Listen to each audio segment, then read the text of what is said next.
हुक्म भी, तामील जरूरी है, अदब भी जरूरी है। ठीक है ना। सुभान अल्लाह। आप फरमान लगे कि मैं अक्सर जिस तरह साढ़े नाल दोस्त मोहतरम शहबाज साहब ने, आमर साहब ने, हाजी इरफान सूरी साहब ने वेख्या चलते हैं तो रात दिन महफल होंदियां, ऐसा टाइम होंदा कि यानी महफल की है दिने, फिर राती की है, फिर असी अगे रातों रात सफर करके फिर फैसलाबाद, अगले दिन वाले, फिर शकरगढ़ चल होंदी है। हजूर ख्वाजा सरकार फरमांदे हुंदे सन और अक्सर साडी रूटीन है कि असी ड्राइवर दे नाल जागदे रहना। साढ़े भावें सुते होण आराम करन, असी ड्राइवर दे नाल जागना हुंदा, साडी ड्यूटी है। ते हजूर ख्वाजा सरकार फरमांदे कि मैनू थकावट बड़ी सी ते मैं एक संगी पिछे जिहड़ा बैठा सी उन्होंने मैं क्या बेलिया इस तरह गल तू अगे आके बैठ गड्डी दे विच तू अगली फ्रंट सीट से बैठ जा, मैं पिछे बैठ जाना। वो कहे नहीं हजूर मैं नहीं बैठना। आज यार तेरी मेहरबानी है संगिया तू अगे बैठ जा। वो कहे नहीं सरकार मैं नहीं बैठना।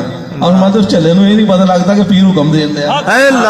ठीक है ना। फरमान लगे कि क्यों ओदी वजह सी, कहने लगे मेरी तबीयत ज्यादा यानी अलील सी तो मैं सोच रही थोड़ा पीछे बैठ जाऊंगा तो थोड़ी देर मैं अख ला लांगा तो कोई फ्रेश हो जाऊंगा।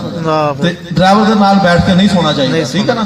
अब मैं इस वास्ते मैं बार बार कहता सी कि लेकिन वो बेली यही कहता नहीं सरकार मैं अगे तुहाडे नहीं बहना। बेली गल यह है कि अमर जड़ा ना ये जरूरी है। ठीक है। अदब सब तो बड़ी चीज है। बाअदब बामुराद बेअदब। ठीक है ना। बेअदबाना मकसूद हासिल ना दरगावां नहीं होती। बेअदब नूं किसी जगह से बेअदब का मकसद हासिल नहीं होता, किसी जगह से चले जाए, किसी दरबार से उन्हें ढोई नहीं मिलती। इस वास्ते बाअदब होना बहुत अच्छी यानी मंजिल है और बहुत जरूरी है। इस तो बगैर गुजारा चलता नहीं।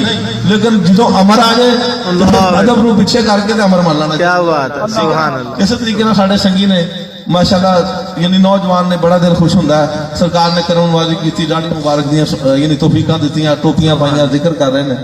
ते जिस वक्त मैं किसी संगी को कहना बेटिया इधर आ जा तो वह काम आ जाए, दोबारा 5 मिनट बाद जाके फिर उत्थे बैठ जाए।